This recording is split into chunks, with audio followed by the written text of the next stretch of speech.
Kita akan membahas seputar kematian seorang mukmin, kemudian apa saja yang terjadi saat kematian seorang mukmin ataupun kafir, kemudian apa yang terjadi di alam kubur dan peristiwa-peristiwanya, kemudian juga tentang gambaran azab kubur dan hal-hal yang bisa menyelamatkannya, termasuk juga bicara tentang ruh, kemana ruh ini di dalam kuburan. Inilah pembahasan yang kita akan bahas di malam hari ini. Mudah-mudahan cukup waktunya. Ma'asyiral muslimin yang dimuliakan Allah Subhanahu wa taala, ada 4 perkara kemana seorang mukmin itu harus mengingat sebuah kematian.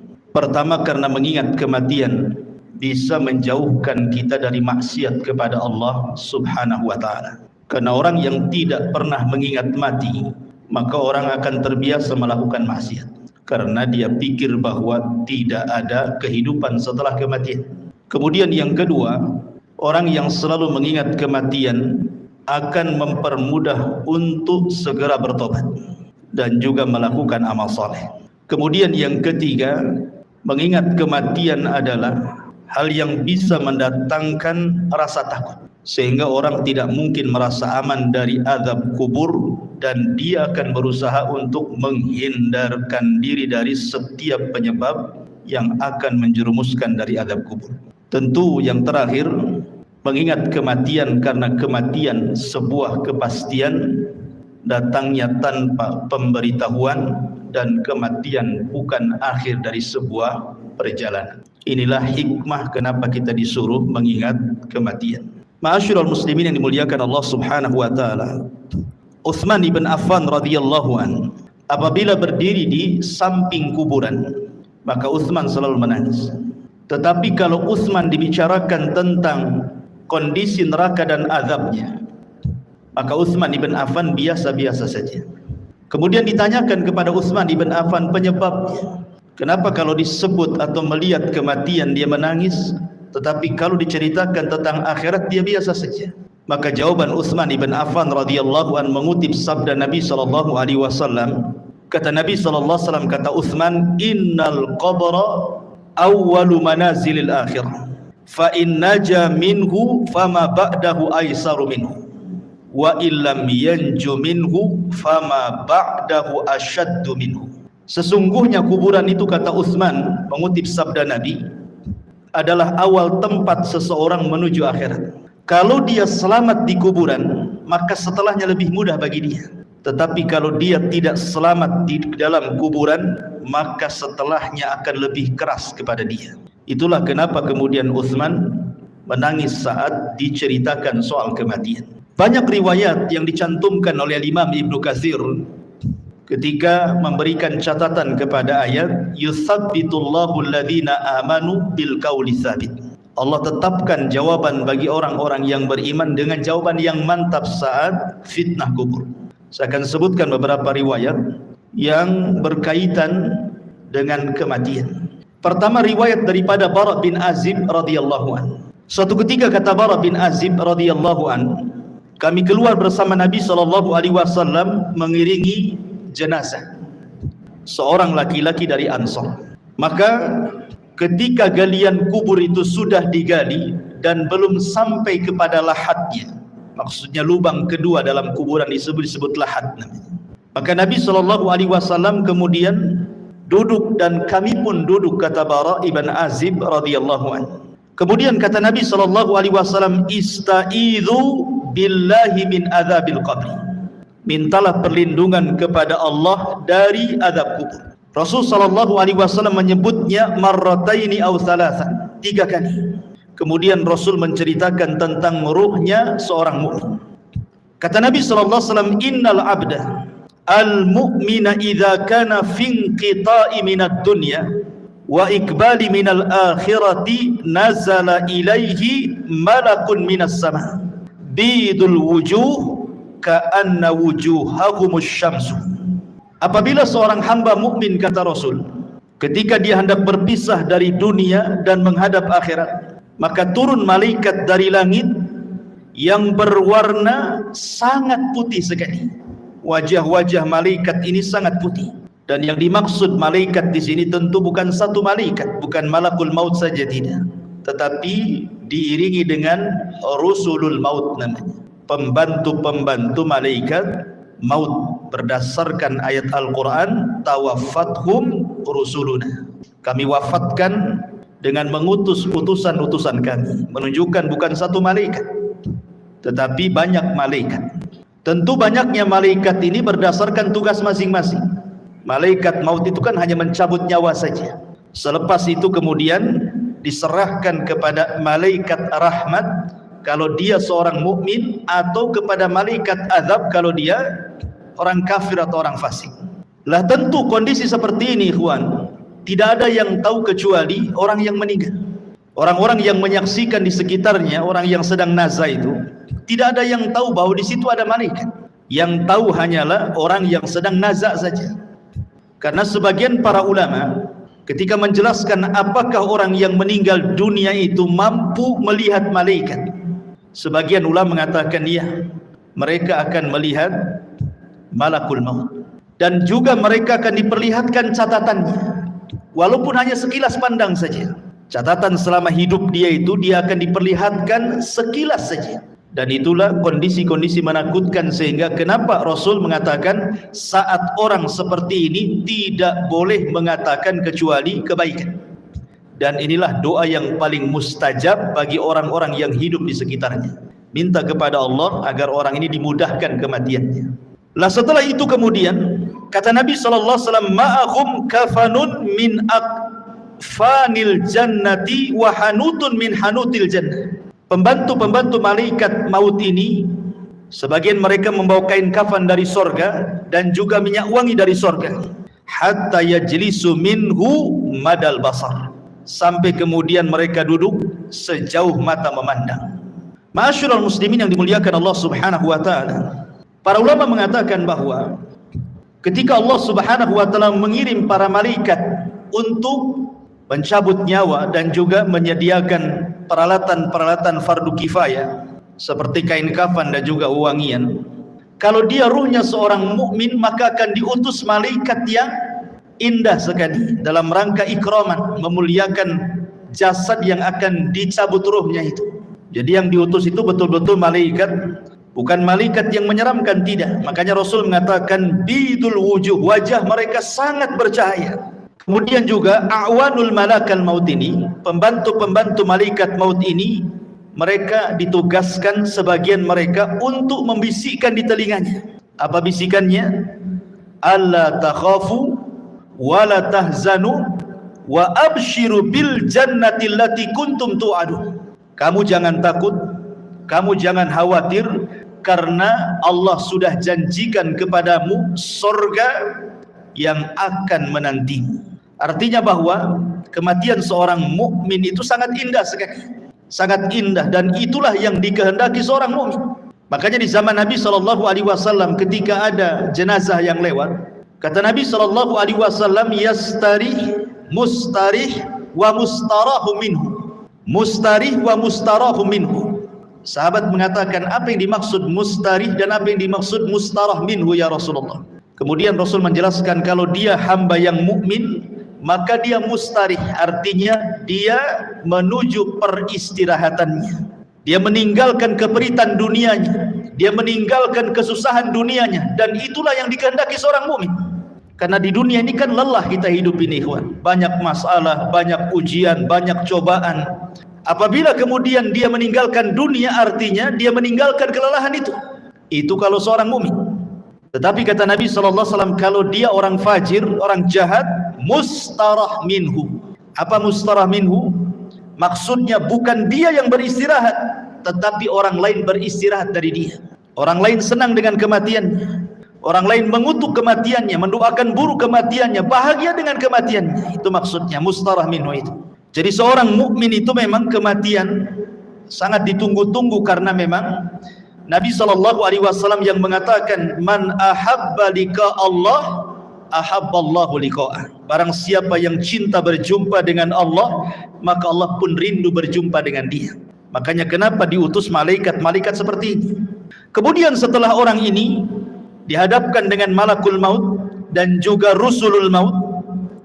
Maka kemudian dalam riwayat yang lain, malaikat maut akan menyeru kepada orang yang sedang sakaratul maut dengan panggilan, ya ayyatuhan nafsu at-tayyibah, wahai jiwa yang tenang, kanat fil jasadi tayyib, yang bersarang di jasad yang baik, ukhruji hamidatan, keluarlah dengan sangat terpuji, wa abshiri birauhi wa rauhanin wa rabbi ghairi ghadban, berbahagialah, keluarlah wahai roh yang baik dengan dihadapkan kepada Rabb yang tidak pernah murka kepada anda. Dalam riwayat, marhaban binafsi at-tayyibah, selamat datang jiwa yang sangat baik, ukhruji ila rabbiki radiyatan mardiyah, keluarlah kepada Rabb yang sudah menanti kamu dengan keridhaan. Tentu panggilan seperti ini, ikhwan, akan merangsang ruh itu untuk cepat keluar. Makanya kalau kita melihat di masyarakat kan, terkadang ada orang yang nazar itu sampai berhari-hari tidak keluar-keluar ruhnya. Ada yang 1 minggu dia sakaratul maut, koma. Ada yang 1 bulan tidak mati-mati.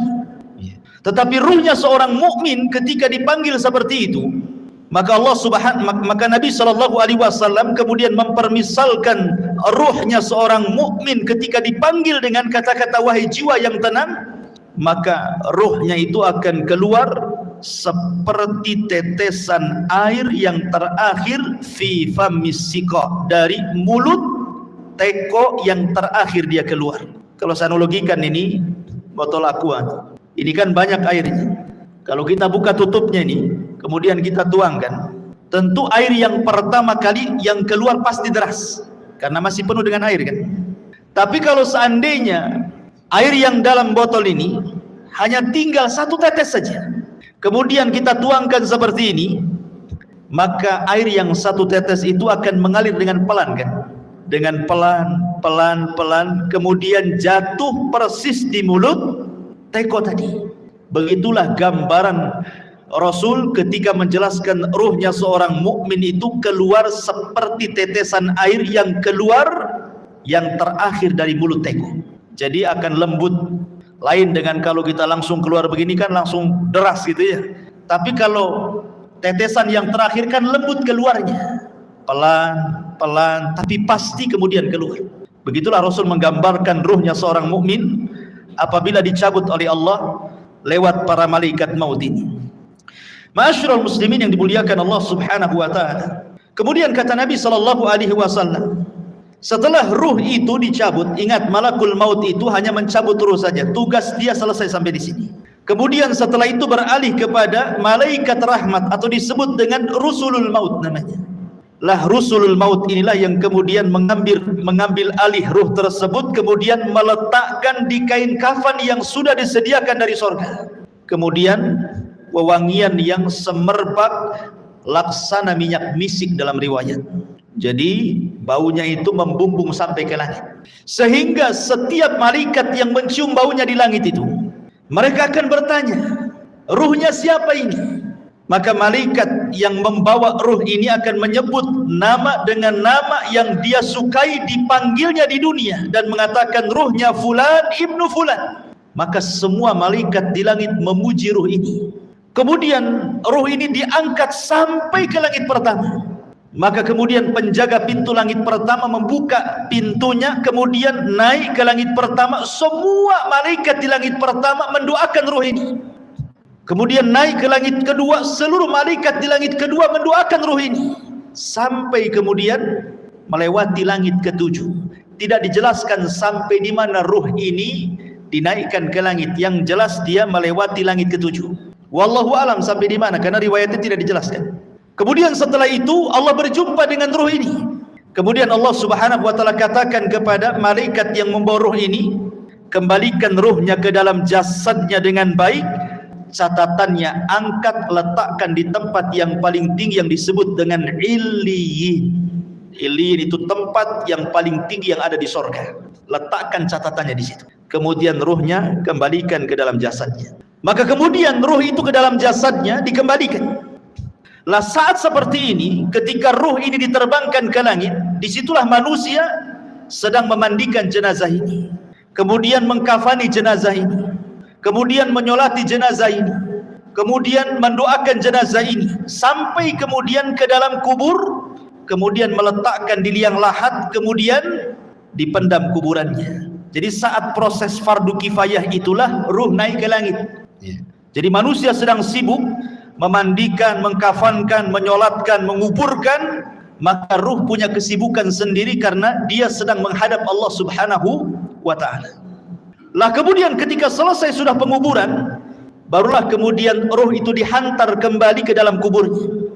Lah ketika ruh dengan jasad ini kemudian kembali, disitulah orang yang ada di kubur ini sempat mendengar pembicaraan orang-orang yang di atas kuburan, termasuk suara terompahnya, suara sendalnya, dia mendengarnya. Termasuk apa yang dibicarakan di atas itu dia sempat mendengarnya. Apakah dia sedang menangis, apakah sedang mencela, ataukah sedang memuji, ataukah sedang berbicara tentang hal-hal tentang dia semua dengar.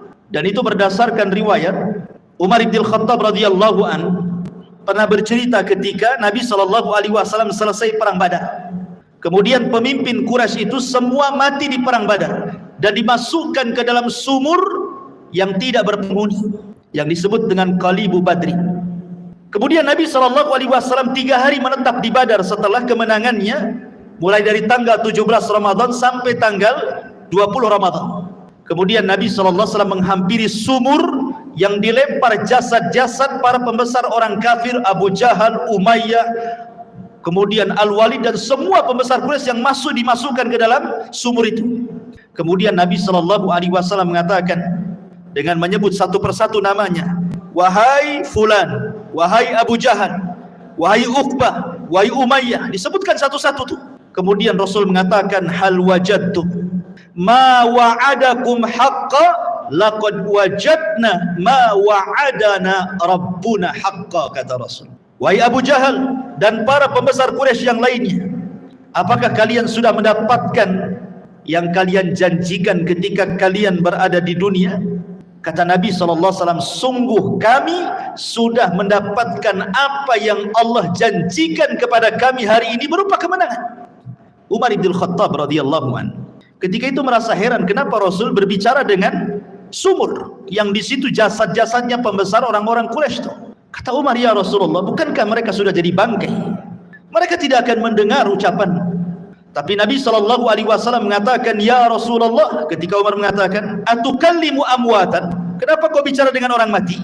Maka Rasul mengatakan, wallahi ya Umar, ma antum asma lima aqulu lahum.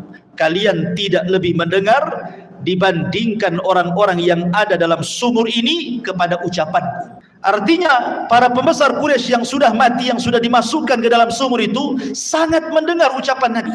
Dari sini istimbat para ulama bahwa apabila orang masuk ke dalam kuburan, maka dia mendengar saat itu apapun yang dibicarakan orang di atas kuburan itu. Makanya pentingnya kita ini menjadi orang baik. Sebab kalau orang jahat pasti akan dibicarakan keburukan di atas kuburan, dan itu menakutkan dia dalam kuburan kan itu. Tetapi kalau yang dibicarakanlah pujian-pujian, tentu akan menenangkan, karena tidak mungkin Allah mengumpulkan dua rasa takut, baik ketika di dunia ataukah ketika di dalam kuburan. Tidak mungkin Allah kumpulkan dua rasa takut. Kalau dia takut di dunia semasa hidupnya, maka dia akan merasa aman di kuburannya. Tapi kalau dia merasa aman di dunia, maka dia akan merasa takut di kuburannya. Lah ketika kemudian dia sempat mendengar suara-suara pembicaraan orang yang di atas kuburan, sampai yang terakhir sandal yang melangkah meninggalkannya, disitulah ma'alaik. Kemudian orang ini sempat mendengar akhir suara terompah yang meninggalkan jauh sampai di pintu gerbang kuburan. Disitulah Allah Subhanahu wa ta'ala kirim amal solehnya. Dalam riwayat yang dikeluarkan atau yang diriwayatkan Abi Hurairah radhiyallahu an, tiba-tiba kemudian datanglah salat inda ra'sihi waz zakatu an yaminihi wasyamu an yasarihi wa kana fi'lul khairati min sadaqatin wassilahi wal ma'rufi wal ihsan ila nasi inda rijlaihi. Tiba-tiba ini sebelum Munkar dan Nakir datang, maka amalan salat akan mendatangi dan ada di atas kepalanya.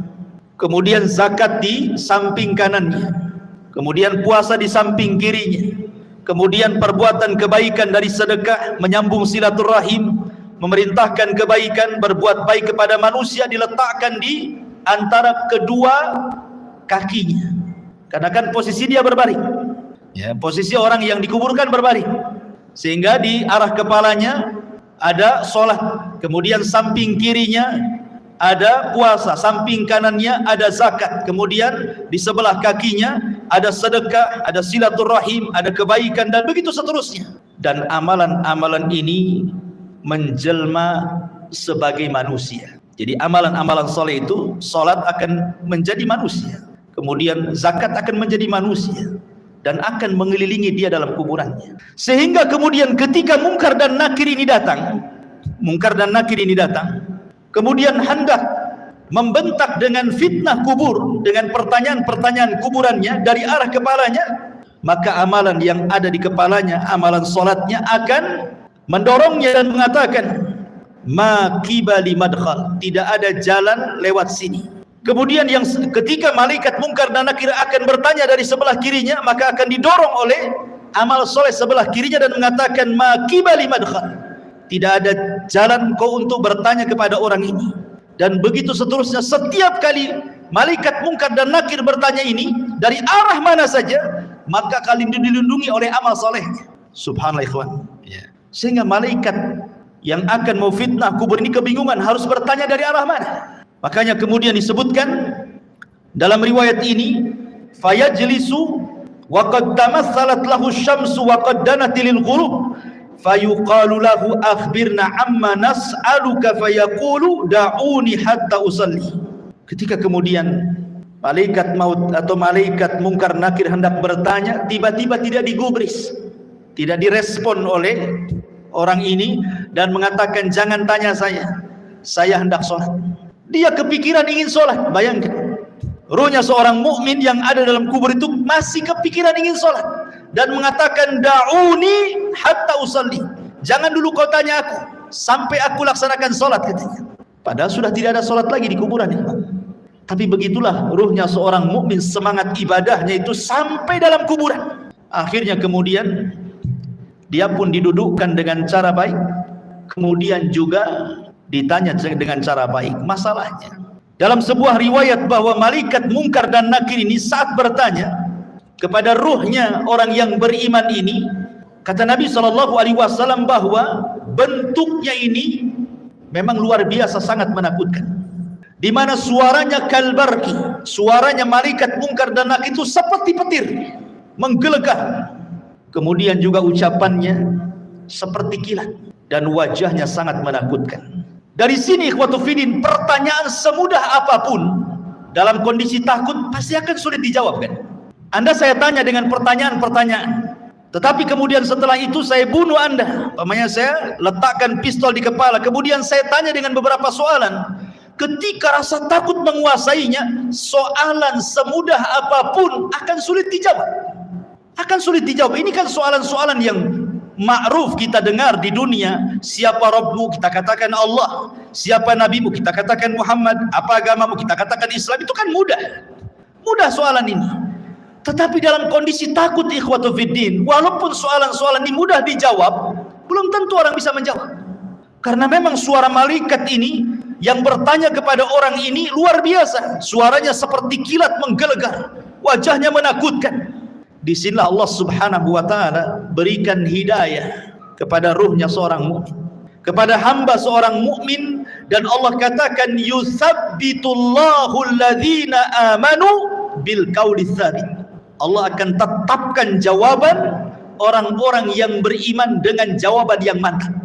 Jadi yang menjawab itu adalah ketetapan dari Allah, taufik dari Allah, bukan kita. Kan dalam kondisi takut kita tidak bisa jawab, ya. Tetapi hamba yang beriman ditolong dalam kuburannya, sehingga Allah Subhanahu wa ta'ala arahkan jawabannya, sehingga setiap ditanya dia sanggup menjawab. Dan ketika dia sanggup menjawab itulah Allah Subhanahu wa ta'ala memberikan rekomendasi dari langit dan mengatakan, ang sadaqa abdi, hambaku telah benar ketika sudah dikatakan hambaku telah benar, Munkar dan Nakir pun sudah pergi, tiba-tiba Allah katakan bentangkan kuburannya sejauh mata memandang. Bentangkan kuburannya sejauh mata memandang. Berikan cahaya dalam kuburannya. Bukakan pintu dari sorga. Hantarkan minyak wangi dari sorga. Pakaian, minuman dari sorga. Suasana dari sorga. Hantarkan ke dalam kuburannya. Itulah yang disebut dengan nikmatul kubur namanya. Nikmat kubur. Ma'asyiral muslimin yang dimuliakan Allah Azza wa Jalla. Aisyah radhiyallahu anha pernah menceritakan, suatu ketika masuk nenek-nenek Yahudi ke rumah Aisyah radhiyallahu anha. Kemudian nenek Yahudi ini mengatakan kepada Aisyah radhiyallahu anha, "Inna ahlal kubur yu'adzabuna fi kuburihim." Sesungguhnya orang-orang yang dikubur itu, kata nenek Yahudi ini, mereka akan diazab dalam kuburan mereka. Kemudian Aisyah mengatakan, "Kadzabti, dusta kamu.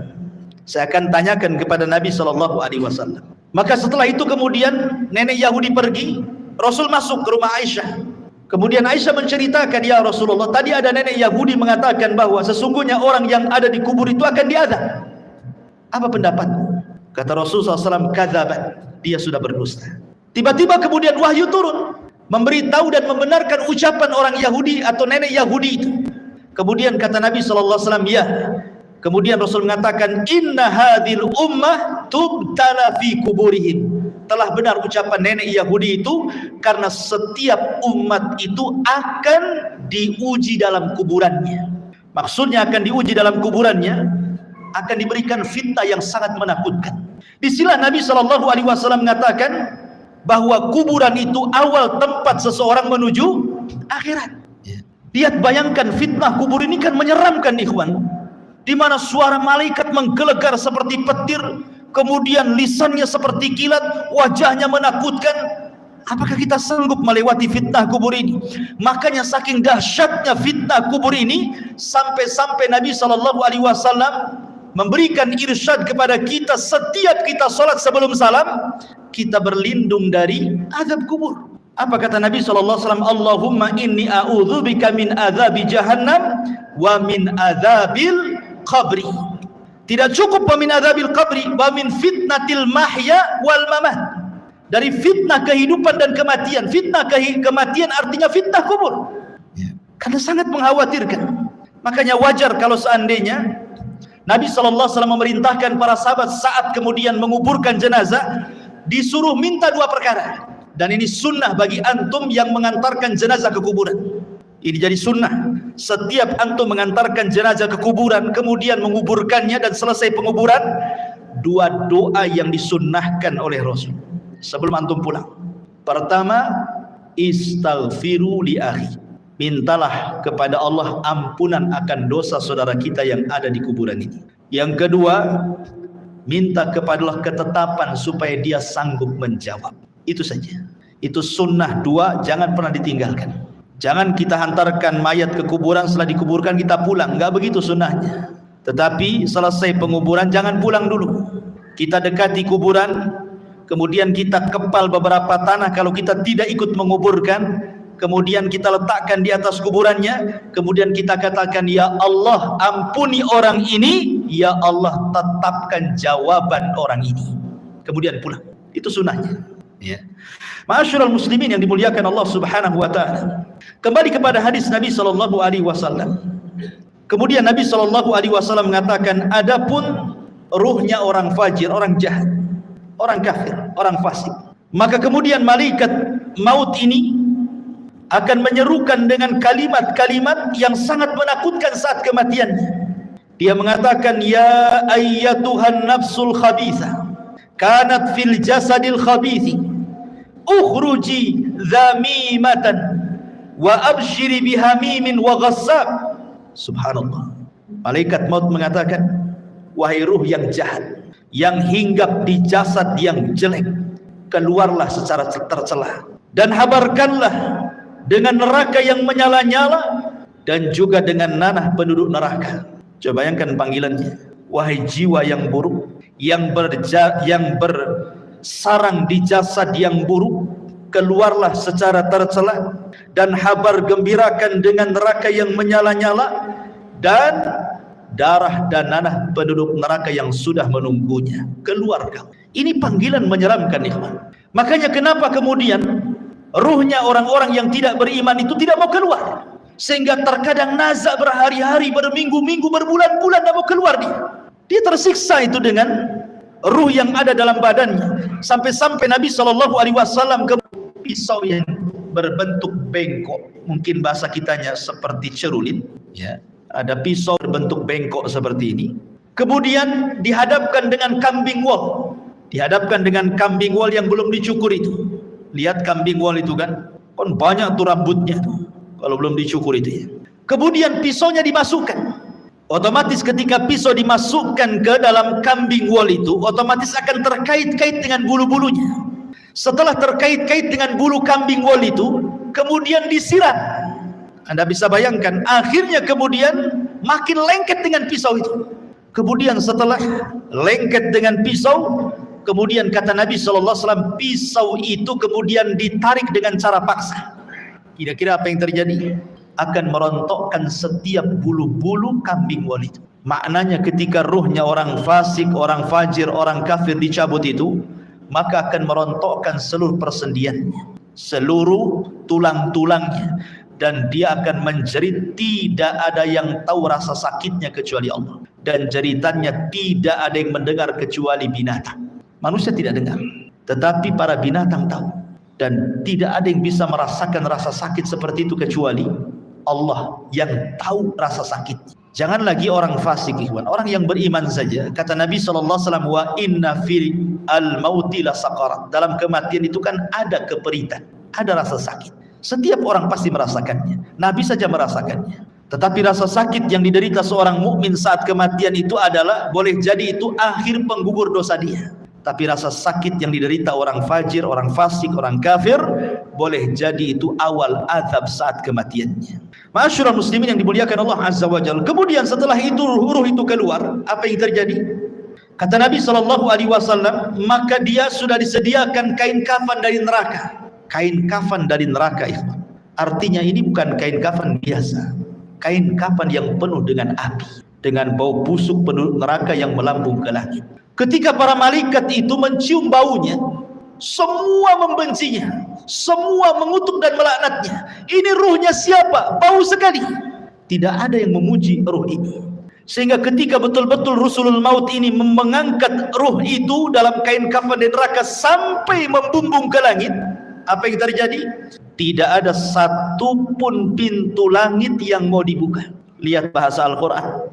Allah Subhanahu wa taala mengatakan dalam surah Al-A'raf ayat 40, la tufattahu lahum abwabus sama wa la yadkhulunal jannah hatta yalijal jamalu fi sammil khiyat.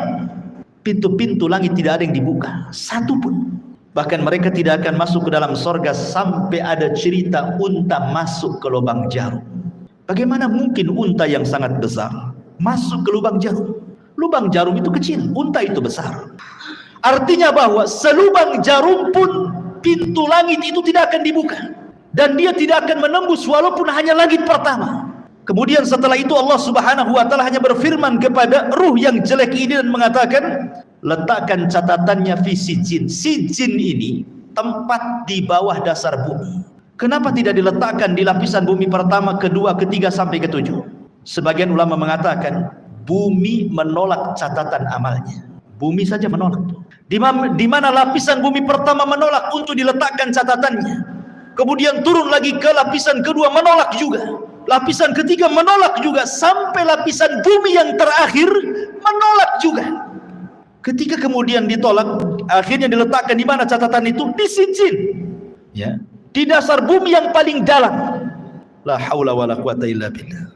Kemudian kata Allah Subhanahu wa taala dalam Al-Qur'an, "Wa man yusyrik billahi faka'annama kharra minas sama fatakhtafuhu at-tayru aw tahwi bihi ar-rih fi makanin sakhih."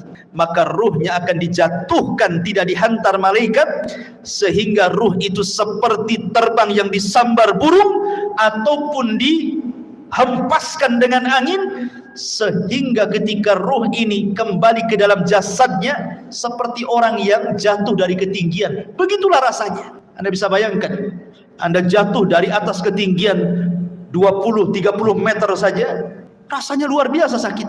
Itulah yang akan dirasakan oleh ruhnya orang jahat ketika dilempar dari langit kemudian menyatu lagi dengan jasadnya. Apa yang terjadi ketika itu? Kalau dia memang amalan solehnya mungkin kurang, dia sholat tapi mungkin jarang-jarang, atau mungkin sholatnya asal-asalan, datang itu amalan-amalan sholat dia, atau mungkin amalan-amalan yang lainnya, tetapi sosoknya menjadi orang lemah, tidak bisa kemudian menolak malaikat mungkar dan nakir yang akan menghajar dengan pertanyaannya, tidak sanggup menolak. Lain kalau dia seorang yang beriman, maka amal solehnya akan menolak dia, sehingga akan sulit kemudian mungkar dan nakir mendekatinya. Tetapi kalau dia amal solehnya mungkin ringan saja, dia sholat kadang tidak, dia akan datang amal-amal yang lainnya, tetapi tidak bisa melindunginya. Sehingga dengan mudah mungkar dan nakir itu dalam kondisi sudul wujuh, kata Rasul, sangat buruk sekali wajahnya, hitam kelap, kemudian membentak dengan suara petir, dengan suara kilat, menakutkan. Sehingga ketika ditanya, man rabbuk, siapa Rabbmu, wa ma nabiyuk, siapa nabimu, wa ma dinuk, apa agamamu, pertanyaan ini ringan, tapi karena ketakutan yang bersangatan, dia pun tidak bisa menjawab dan mengatakan, wallahi la adri aqulu kama qala an-nas wa fa'altu kama fa'ala an-nas. Aku tidak tahu, aku mendengar, ya pernah mendengar apa yang diucapkan manusia seperti itu. Dia tidak bisa menjawab. Ketika dia tidak bisa menjawab berkali-kali, apa yang terjadi? Maka Allah Subhanahu wa taala akan mengirim penyeru dari langit dan mengatakan, an kadzaba abdi, hambaku telah berdusta. Subhanallah. Disebutkan dalam riwayat, summa yuqayyadu lahu a'ma, asam, akma, abka. Didatangkan kepadanya orang yang buta, orang yang tuli, orang yang bisu, wa fiyadihi mirzabatun, di tangannya ada gada yang sangat besar, lau duriba biha jabalun lakana turaba, kalau palu itu dipukulkan di bukit atau gunung itu hancur jadi tanah. Dan itu dipukulkan setiap kali dia tidak bisa menjawab, dipukul, tidak bisa menjawab, dipukul. Yang kalau dipukulkan lau duriba biha jabalun, kata Rasul, kalau pukulan itu diletakkan di gunung batu, lakana turaba, gunung itu akan menjadi turab, tanah, hancur berantakan. Bagaimana kalau dipukulkan kepada manusia? Mengerikan, ikhwatul fiddin yang dimuliakan Allah Azza wa Jalla. Maka ketika itu kemudian Allah Subhanahu wa taala katakan, sempitkan kuburannya sesempit-sempitnya, kemudian bukakan pintu neraka kepadanya, hantarkan hembusan-hembusan panah dari neraka ke dalam kuburannya. Kemudian dia pun mendapatkan azab kubur yang nanti saya akan jelaskan seperti apa azabnya. Tapi kita kembali kepada pembahasan awal, ruhnya seorang mukmin. Ma'asyiral muslimin yang dimuliakan Allah Azza wa Jalla, ketika ruhnya seorang mukmin sudah selesai dari fitnah kubur, maka Nabi SAW menjelaskan, fayuqalu lahu unzur ila maq'adika minan nar. Tiba-tiba ketika dia sedang duduk selesai dari fitnah kubur, tiba-tiba dibentangkan di sebelah kirinya gambaran neraka yang sedang menyala-nyala, diperlihatkan neraka. Kemudian dikatakan, unzur, lihatlah, ila maq'adika minan nar, tempatmu di neraka itu. Kemudian qad abdalakallahu bihi maq'adan minal jannah, tapi tenang, tempatmu bukan di sana. Kemudian sebelah kanannya digambarkan gambaran sorga dan dikatakan tempatmu di sini. Dalam riwayat, maka kemudian malaikat ini mengatakan, lihatlah tempat dudukmu di neraka, in asaita, kalau engkau bermaksiat, itulah tempat dudukmu. Tapi karena engkau yang beriman, maka tempat dudukmu bukan di sana. Kemudian tempat dudukmu di sini. Ketika dia melihat bagaimana sorga dengan gambaran keindahannya diperlihatkan itu dalam kuburan itu, apa yang terjadi? Maka dia langsung berteriak dan mengatakan, ya Rabb, akimisah, ya Rabb, tegakkan kiamat, supaya aku bisa kembali ke istana dan keluarga. Tetapi Allah Subhanahu wa taala mengatakan, belum, kiamat masih panjang. Dalam riwayat yang lain, nim naumatal arush, sebaiknya kau tidur seperti tidurnya pengantin baru. Sehingga ketika dia terbangun seolah-olah dia tidur zuhur dan bangun asar, kiamat sudah dibangkitkan. Artinya kehidupan kuburan tidak akan terasa walaupun zaman berlalu. Anggaplah mungkin zaman dulu, zaman Nuh, orang-orang yang beriman itu meninggal dunia, sampai hari ini kan kiamat belum dikiamat-kiamatkan. Bagaimana kehidupan mereka?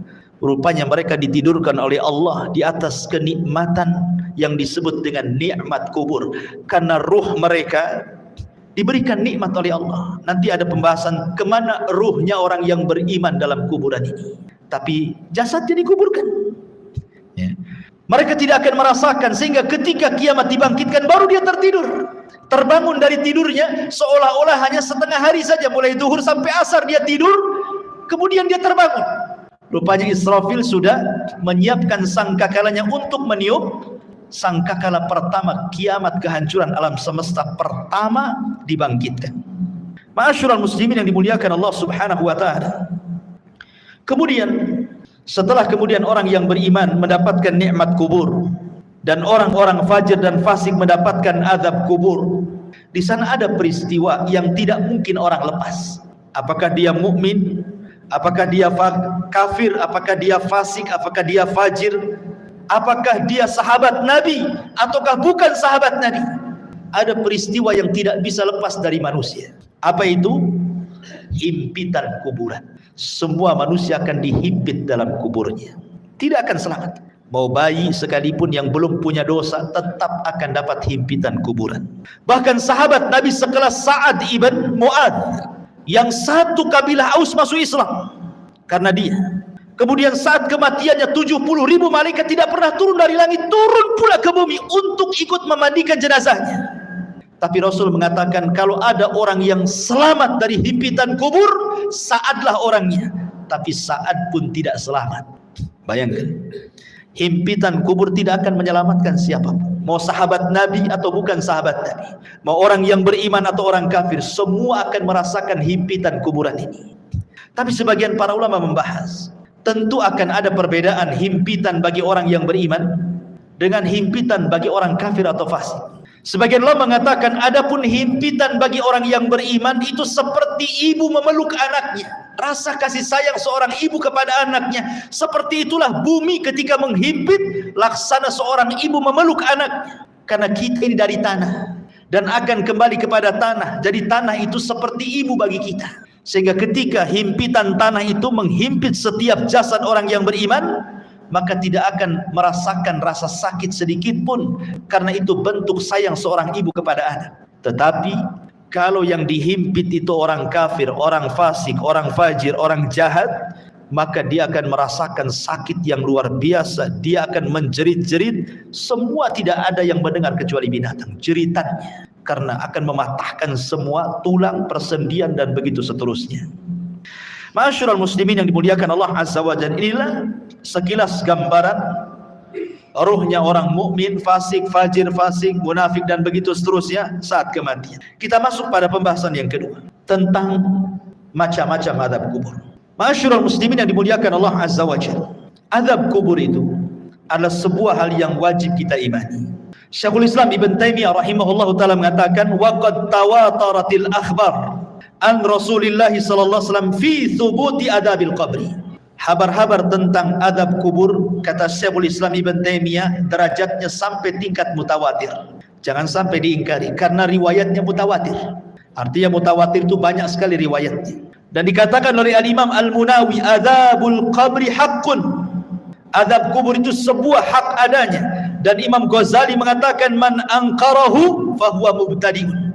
Siapa yang mengingkari adab kubur, maka dia adalah ahli bid'ah. Dan Imam Suyuti mengatakan, adzabul qabri huwa adzabul barzakh. Adab kubur adalah adab barzakh. Udhifa ilal qabri li'annahu al-ghalib. Kenapa disebut kubur? Karena memang umumnya orang dikubur. Tapi sebenarnya ini disebut dengan barzakh. Barzakh itu artinya penghalang tembok antara kehidupan dunia dengan kuburan.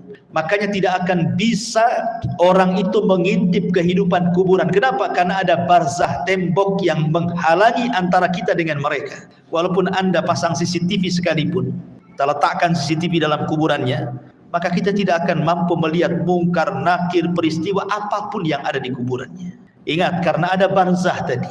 Barzah itu penghalang antara kehidupan kita di atas bumi dengan kehidupan di bawah bumi. Ma'asyiral muslimin yang dimuliakan Allah Subhanahu wa taala. Bicara tentang azab kubur ada 9 poin yang ingin saya jelaskan. Yang pertama, tadi sudah dijelaskan dalam riwayat yang kita sudah lalui penjelasannya, az-zarbu bimit'raqatin min hadidin. Pertama, pukulan dengan palu dari besi yang bisa menghancurkan gunung. Dan itu berdasarkan hadis Anas ibn Malik radhiyallahu anhu yang dikeluarkan Imam Bukhari, di mana disebutkan bahwa fayasihu sayhatan yasmauha man yalihi illa tsaqalaini. Ketika dia dipukul dengan palu itu, tidak ada manusia atau jin yang mendengarnya kecuali makhluk dari selain keduanya. Artinya jin dan manusia tidak bisa mendengar jeritannya. Yang bisa mendengar hanyalah binatang-binatang itu. Binatang mendengar jeritan kita, tetapi manusia dan jin tidak bisa mendengarnya. Kemudian yang kedua, yufrashu lahu qabruhu naran wa yulbasu naran wa yuftahu lahu babu ila an-nar wa yudayyaku alayhi qabruhu wa yudrabu bimit'raqatin azimatin law dhuriba biha jabalun la sara turaba wa yubashshiru bil adzabi fil akhirah. Kemudian yang kedua, azab kubur itu terkadang dalam bentuk dihamparkan tikar dari neraka, dipakaikan pakaian dari neraka, dibukakan pintu dari neraka, disempitkan kuburannya, diletakkan palu yang bisa menghancurkan gunung, dan ditakut-takuti dengan azab akhirat. Bayangkan orang yang di kuburan, sebagian mereka dibentangkan tikar dari neraka, dipakaikan pakaian dari neraka lagi, dibukakan pintu dari neraka lagi, disempitkan lagi kuburannya. Subhanallah. Ini azab kubur yang kedua. Gambaran azab kubur yang kedua bisa dibaca dalam hadis yang dikeluarkan Imam Ahmad, Abi Dawud dari hadis Bara bin Azib. Kemudian yang ketiga, al-khasfu fil ardi. Terkadang dibuat gempa dalam kuburan. Yang merasakan orang yang dikubur saja itu. Kita di atas bumi tidak ada gempa, tapi yang ada di kubur itu merasa digempakan, seolah-olah dia kemudian bumi itu digempa-gempakan, dan dia merasakan seperti itu. Dan ini berdasarkan hadis Ibnu Umar radhiyallahu anhuma yang dikeluarkan Imam Bukhari dan Muslim. Kemudian yang keempat, syakku janibai al-fammi ila qafa. Terkadang datang malaikat yang menakutkan, kemudian membawa cerulit yang sangat tajam, kemudian dimasukkan ke mulutnya, kemudian diiris sampai ke tengkuknya. Jadi tarik, dimasukkan pisau itu ke mulutnya, kemudian ditarik sampai ke tengkuknya. Naudzubillah. Atau terkadang radkhur ra'si bil hijarah. Ada malaikat yang membawa batu besar, kemudian orang itu dibaringkan, kemudian dibentur-benturkan kepalanya. Kalau hancur nih, dikembalikan lagi kepalanya menjadi bentuk baru, dihancurkan kembali, dan begitu seterusnya. Terkadang al-harqu fi tannuri minan nar, disediakan satu mangkok, satu bejana yang sangat besar, isinya air yang mendidih dari api neraka, kemudian digorengkan di dalamnya. Atau terkadang as-sibahatu fi nahri min damin ma'adh-dharbi bil hijarah. Tiba-tiba kemudian dia dihadapkan dengan sungai, semuanya bentuk darah. Kemudian dia diletakkan di tengah-tengah sungai darah itu. Kemudian dia akan berenang, tidak bisa ke pinggir, karena setiap ke pinggir maka akan dipukulkan batu yang sangat besar ke mulutnya, sehingga dia akan berputar-putar sampai mati hidup lagi, dan begitu seterusnya. Dan 4 poin ini berdasarkan hadis Bukhari yang dikeluarkan atau yang diriwayatkan oleh Samurah ibn Jundab radhiyallahu anhu. Kemudian yang nomor 8, ishti'alul malil masruq minal ghanaim ala sahibi. Kalau dia dahulunya di dunia suka mencuri ghanimah, harta rampasan perang yang belum dibagi, maka harta itu akan didatangkan dan akan menyala-nyala seperti api yang sangat besar dan menyambar-nyambar dirinya. Atau yang terkadang, yang terakhir yang nomor 9, wa ma'ahadal adab al-hissi hunaka aidan adabul ma'nawi. Ini kan adab hissi, adab badannya, tapi di sana juga adab, ada yang disebut adabun ma'nawi, adab secara makna, dengan ditakut-takutinya dia dengan neraka. Jadi dibentangkan gambaran di neraka, nanti kamu akan masuk ke situ, nanti akan masuk ke situ, dan dia akan merasa takut yang luar biasa. Ini padahal baru adzabul adna ya, adab yang rendah. Adab yang besar itu nanti di neraka. Ini 9 gambaran tentang azab kubur. Adapun azab kubur sendiri ikhwan, itu terbagi menjadi 2. Ada azab kubur itu yang azabun daim la yanqati'u ila qiyamis sa'ah. Azabnya terus sampai kiamat dibangkitkan, enggak terputus. Dan yang kedua, ada azab kubur itu tidak terus tetapi terputus. Seperti apa gambarannya? Yang pertama, azab kubur yang tidak terputus sampai kiamat adalah azab kubur bagi orang kafir dan bagi orang munafik, dan itu disebutkan dalam surah Ghafir ayat 46. Adapun azab yang terputus adalah azabnya usatul muwahhidin. Mungkin di dunia dia ahli tauhid, orang yang beriman, tetapi terjerumus kepada kemaksiatan. Dia sholat tapi masih berzina, dia sholat masih berdusta, dia sholat mungkin riba dan begitu seterusnya. Jadi dia masih berbuat baik, beribadah, tapi satu sisi dia bermaksiat ya. Maka orang-orang yang seperti ini tidak terus menerus sampai kiamat. Akan tetapi orang yang seperti ini akan terputus azabnya dengan rahmat Allah subhanahu wa ta'ala. Jadi akan terputus dengan rahmat Allah subhanahu wa ta'ala. Itu berdasarkan hadis Abdullah ibn Umar radhiyallahu anhuma. Nabi mengatakan, inna ahadakum idza mata urida alaihi maq'aduhu bil ghadati wal ashi, in kana min ahlil jannah famin ahlil jannah, wa in kana min ahlin nar famin ahlin nar, yuqalu hadza maq'aduka hatta yab'atsaka Allahu ilaihi yaumal qiyamah. Kata Nabi SAW, sungguhnya salah seorang di antara kalian apabila mati, maka akan ditampakkan tempat duduknya siang dan malam. Kalau dia termasuk penduduk sorga, maka dia akan menjadi penduduk sorga. Kalau dia termasuk penduduk neraka, maka selamanya dia akan diazab sampai kiamat dibangkitkan. Artinya kalau orang beriman, ya akan diazab, tetapi ada akhirnya, terputus. Mungkin dengan rahmat dan kasih sayang Allah subhanahu wa ta'ala. Tapi kalau dia orang kafir, orang munafik, maka tidak akan terputus. Kemudian pembahasan yang keempat tentang apa penyebab azab kubur. Penyebab azab kubur yang paling dominan adalah an-namimat, orang yang suka mengadu domba, wa adamu tanazzuh minal baul, dan tidak perhatian dengan kebersihan hadas. Dia kencing sembarang. Kan banyak tuh orang yang kencing-kencing sembarang, ya, tidak cebok gitu ya, tidak jelas ceboknya. Dan ini berdasarkan hadis Nabi SAW dari Abdullah ibn Abbas radhiyallahu anhuma. Jadi Nabi SAW ketika itu lewat di 2 kuburan, dua-duanya sedang diazab. Kemudian Rasul mengambil pelepah kurma, kemudian dibelah 2, kemudian ditancapkan di 2 kuburan. Kemudian Rasul mengatakan, mudah-mudahan dengan 2 pelepah kurma yang belum kering ini bisa meringankan azabnya. Kemudian sahabat mengatakan, kenapa orang itu diazab wahai Rasul? Kata Rasul, yang satu karena dia namimah, suka mengadu domba. Yang satu karena tidak pernah bersih apabila membersihkan hadas. Ini 2 poin. Yang ketiga, ghibah. Orang yang suka menggibah. Dan ini berdasarkan hadis yang dikeluarkan Imam Ahmad dan juga At-Tabrani dengan sanad yang sahih dari hadis Abi Bakrah. Bahwa Nabi SAW mengatakan salah satunya adalah yang menjadikan penyebab azab kubur adalah ghibah.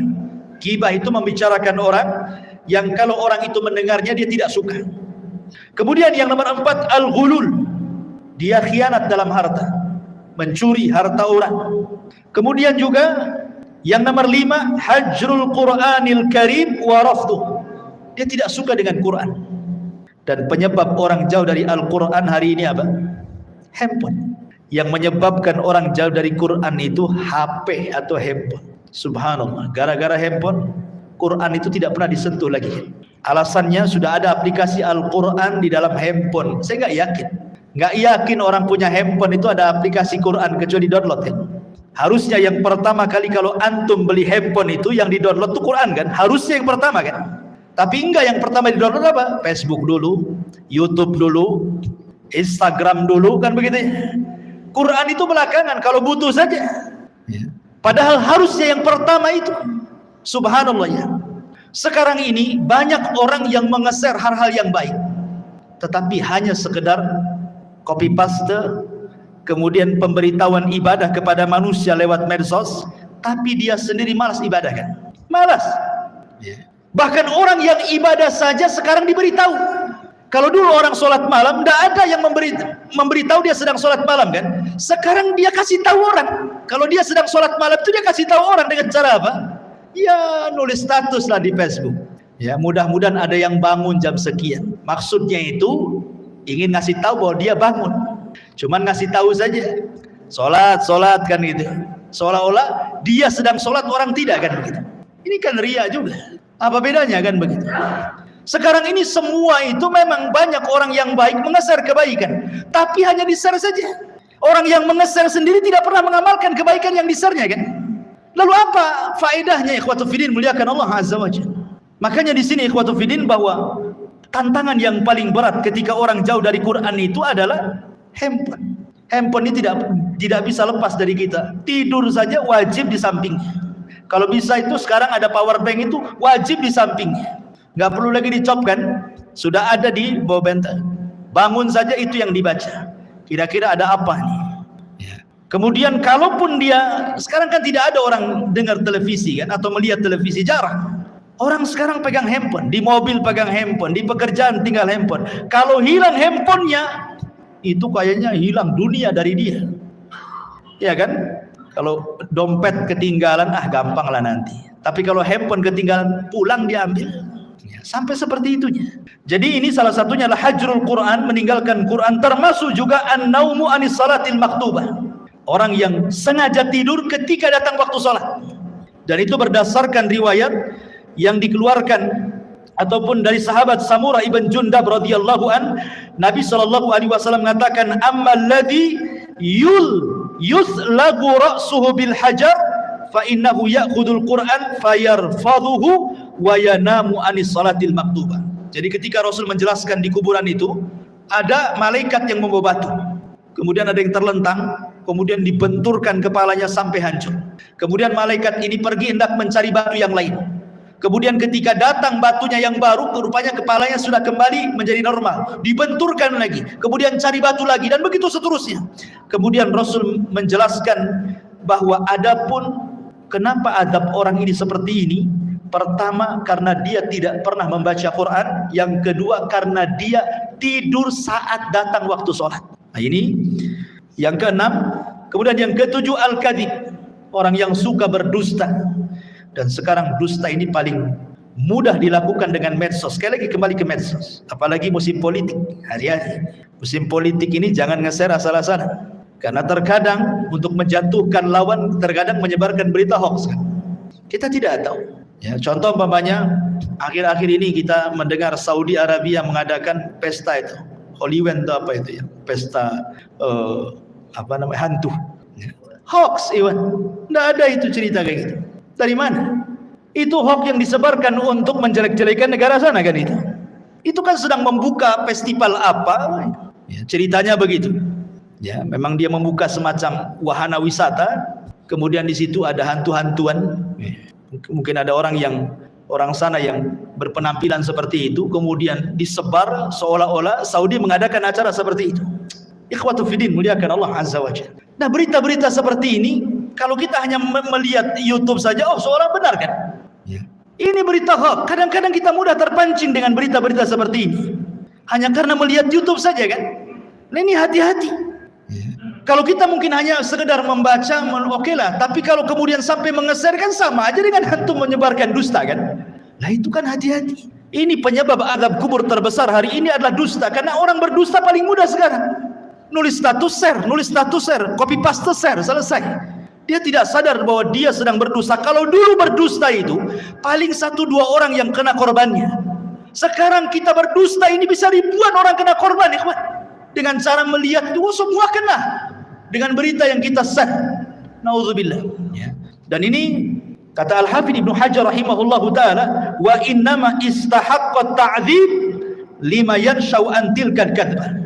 Bahwa kata Imam Al-Hafidz Ibnu Hajar rahimahullah mengatakan sesuatu hal yang berhak mendapatkan azab kubur ketika seseorang mudah kemudian menyebarkan berita dusta. Kemudian yang nomor 8 zina berdasarkan hadis Samurah bin Jundab. Kemudian yang nomor 9 aklur riba, memakan dosa riba. Kemudian yang nomor 10 asyirku wal kufru, kesyirikan dan kekufuran. Termasuk juga niyahatul mayit. Niyahatul mayit itu maksudnya orang yang hidup ketika ada yang meninggal orang yang dicintainya, dia pun meraung-raung, menjerit-jerit seolah-olah menolak takdir Allah. Ya. Seolah-olah menolak takdir Allah. Ini bahaya karena membuat orang yang meninggal itu diazab. Kata Nabi SAW, yu'adzabul mayyitu bibukai ahlihi alihi. Bahwa mayit akan diazab dengan tangisan orang yang hidup kepadanya. Makanya antum wajib, laki-laki yang menggunakan akalnya, kalau ada keluarga yang meninggal, nasihati. Biasanya wanita-wanita yang suka niyahannya, ya, nasihati mereka. Jangan menangis, tabah. Sebab dengan tangisan orang hidup itu menjadikan si mayit diazab masalahnya. Nah, ini juga termasuk daripada azab kubur. Dan banyak sekali. Kemudian secara singkat amal-amal yang bisa menyelamatkan dari azab kubur. Pertama, perbanyak baca surah Al-Mulku. Tabarakalladzi biyadihil mulku wa huwa ala kulli syai'in qadir. Perbanyak baca surat Al-Mulk. Kemudian yang kedua, perbanyak amal saleh. Kemudian yang ketiga, berdoalah agar kita diwafatkan di hari Jumat. Berdoa kepada Allah agar kita diwafatkan di hari Jumat, dan kita bersabar saat ditimpa sakit. Kalau seandainya kita sabar saat sakit kemudian meninggal, boleh jadi itu husnul khatimah. Karena saat-saat orang sakit itu biasanya setan lebih dekat dibandingkan saat dia sembuh. Ingat, orang sakit itu lebih dekat dengan setan dibandingkan dengan Allah.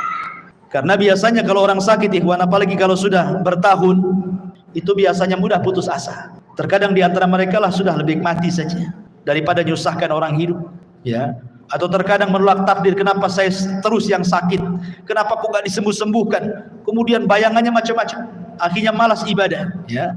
Kemudian juga istiqomah, dan istiqomah ini berat, ya, tetapi inilah yang bisa menyelamatkan dari azab kubur. Kemudian juga al-mautu bimurabitan fi sabilillah, kematian saat menjaga perbatasan saat jihad.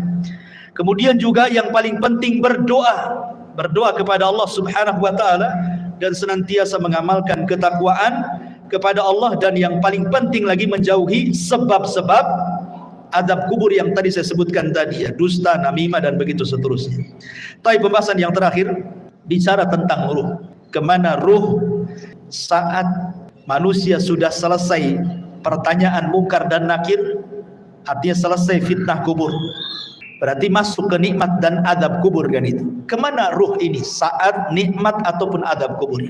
Baik, ma'asyiral muslimin yang dimuliakan Allah Subhanahu wa taala. Al-Imam Ibnul Qayyim rahimahullahu taala, beliau mengatakan dalam kitabnya Ar-Ruh, pembahasan ini, pembahasan di mana ruh ini.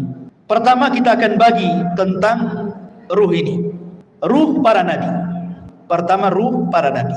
Ruh para nabi tentu berada fi a'lal illiyin, berada di tempat yang paling tinggi yang disebut dengan rafiqil a'la. Karena Nabi SAW ketika meninggal dunia, kemudian malaikat maut mengatakan kepada Nabi dua pilihan, apakah engkau mau hidup terus di dunia dengan kegemilangan, kemenangan yang sudah diraih, ataukah mau menyusul teman-temannya di tempat yang paling tinggi di sorga. Maka Rasul mengatakan, Allahumma ila rafiqil a'la, saya memilih ke tempat yang paling tinggi di sorga. Jadi ruhnya para nabi berada di rafiqil a'la. Kemudian yang kedua, arwahus syuhada, ruhnya para syuhada, orang-orang yang mati syahid. Allah Subhanahu wa taala mengatakan dalam surah Al-Imran ayat 169, wala tahsabanna alladziina qutilu fi sabilillahi amwatan bal ahya' inda rabbihim yurzaqun. Jangan kau sangka orang yang mati di jalan Allah itu mati, tidak, mereka hidup. Mereka mendapatkan rezeki di sisi Allah Subhanahu wa taala. Abdullah bin Mas'ud radhiyallahu anhu ketika bertanya tentang ayat ini kepada Nabi sallallahu alaihi wasallam, di mana ruhnya para syuhada? Maka Rasul mengatakan, arwahuhum fi ajwafi tairin hadarin laha qanadilun mu'allaqatun bil arsy. Jadi ruhnya para syuhada berada di kendil-kendil, dibawa oleh ketiak burung sorga, kemudian diletakkan digantungkan di arsy Allah Subhanahu wa taala. Jadi ruhnya para syuhada berada di kendil-kendil yang dibawa terbang oleh burung-burung, kemudian digantungkan di bawah arsy. Ini ruhnya para syuhada. Kemudian yang ketiga, arwahul mu'minin salihin, ruhnya orang-orang yang beriman yang saleh. Maka takunu tuyuran ta'alluqus syajaril jannah, maka ruhnya orang-orang yang beriman yang soleh mereka akan digantungkan di pohon-pohon sorga. Mereka akan digantungkan di pohon-pohon sorga. Adapun yang keempat, arwahul usad, ruhnya orang-orang yang ahli maksiat. Dia orang Islam tapi ahli maksiat, berzina, berdusta, berjudi dan begitu seterusnya. Dia orang Islam tapi usad ahli maksiat. Maka dijelaskan bahwa mereka tetap ditahan dalam kuburannya, karena mereka tidak bisa keluar dari kuburannya dan mereka merasakan azab kubur. Mereka tidak bisa keluar dari kuburan. Kemudian juga yang nomor 5, Imam Ibnul Qayyim rahimahullah ta'ala mengatakan, masih membahas tentang usad, maksudnya orang yang ahli maksiat. Minhum man yakunu mahbusan ala babil jannah, kama fi haditsil akhar, ra'aitu sahibakum mahbusan ala babil jannah. Adapun orang-orang yang beriman, yang ahli maksiat, kemudian maksiatnya sudah selesai diazab. Kan tadi saya katakan bahwa orang yang beriman yang ahli maksiat kan azab kubur tidak terus, tapi terputus karena rahmat Allah Azza wa Jalla. Lah sebagian ruhnya itu diletakkan di halaman pintu sorga. Ya, di halaman pintu sorga kata Imam Ibnul Qayyim rahimahullahu ta'ala. Kemudian yang keenam, ruhnya orang-orang kafir. Tentu ruhnya orang-orang kafir mereka diazab dan tidak bisa keluar dari kuburan, dan mereka akan bolak-balik masuk neraka. Tetapi sekali lagi ikhwatu fiddin muliakan Allah Azza wa Jalla, keterangan para ulama seperti ini tidak bisa kita katakan dengan jazam, dengan tegas, karena soal ruh itu kan tidak ada yang tahu kecuali. Makanya Al-Imam Ibnul Qayyim rahimahullahu ta'ala ketika Al-Imam Ibnu Utsaimin rahimahullahu ta'ala ketika ditanya tentang ruh ini, maka beliau mengatakan ruh itu urusan Allah Subhanahu wa ta'ala, dan ini adalah perkara gaib, kita tidak bisa menetapkan kecuali dengan dalil. Ini kan hanya ijtihad para ulama saja seperti ini. Tetapi hakikatnya ruh di kuburan itu di mana? Wallahu a'lam. Hanya Allah Subhanahu wa ta'ala yang tahu dengan kondisi ruhnya, apakah mereka orang-orang yang beriman ataukah mereka orang-orang kafir. Adapun ada riwayat yang maudhu yang disebutkan oleh sebagian ulama seperti ruhnya orang kafir berada di sumur Barhut, diletakkan di sumur Barhut. Sumur Barhut itu yang ada di Hadrul Maut Yaman. Di situ ada sumur, antum bisa klik saja atau di YouTube sumur Barhut. Itu sumur menakutkan yang ada di Yaman. Ya. Sampai hari ini para ilmuwan berusaha meneliti itu. Ya, sumurnya besar. Jadi ada yang mengatakan bahwa orang-orang kafir diletakkan di sumur itu.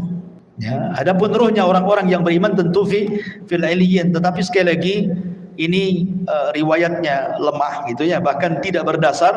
Tapi oleh sebagian ulama ada yang menyebutkan seperti perkataan Imam Barbahari rahimahullah dalam kitabnya Syarhu Sunnah. Wallahu alam bishawab.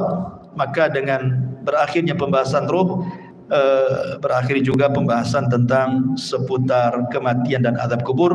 Mudah-mudahan bisa menjadi ibrah bagi kita, dan kita tutup dengan doa kafaratul majlis. Subhanakallah bihamdika asyhadu an la ilaha illa anta astaghfiruka wa atubu ilaik. Allahu ta'ala alam. Assalamualaikum warahmatullahi wabarakatuh.